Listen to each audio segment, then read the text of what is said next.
Here in Yiworgu, these drum beats are not just arts. They are performances that carry the soul of a community that is united in belief, spirituality, and shared values. A community that is resolved to fight one common enemy, drought and climate change, through the birth of a decree that forbids anyone from cutting down a tree. Chief Butcher Nakuhana Idrisu tells the story of a 12-acre multi-tree forest, commonly translated as "do good things for us," through his interpreter who doubles as assembly member for the area, Honorable Yakubu Idrisu. Deforestation has been patching in up to the level that for 37 years back, they decided that now that the deforestation is catching in to this our area, we have to protect the remaining forests. We have to reserve it for some purposes. Then for 37 years back, we began to protect these forests. And there are rules that nobody should cut any plant within this area. The decree does not only preserve the place against encroachers and serving as a pasture for animals during drought, but also make it a sacred place to commune with the ancestors. This area, it also serves as the sacred place, as we mentioned, where we communicate to our ancestors. And anybody who make attempts to cut down any plant here, the person will get unexpected sickness or even accident. Beyond this, however, I am curious to know what evil may befall someone who defies this decree. The Amagajia of the area and herbalist Adisa Al-Hassan has an answer. If you are recalcitrantly come here to cut down the tree just to see for yourself what they said that they don't cut down trees here, then it may happen that you had a snake bite. And if you had a snake bite, unless you come and they apologize to their ancestors, you will never survive. You will never be survived. It may happen that you just get unexpected accident. Already accident is not expected, but you get an accident that you cannot be treated. But has there really been any living proof of such calamity befalling someone who defied the orders of the ancestors?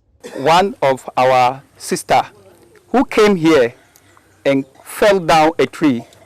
And that tree, that same tree, when it was about to fall down, it fell on the woman's waist and broke the waist.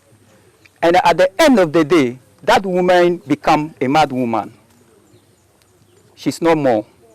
So it has happened already. In an attempt to augment the efforts of the Yiworgu community, the Global Landscape Forum stepped in to plant an acre of teak trees through the Regional Advisory Information Network Systems RAINS initiative.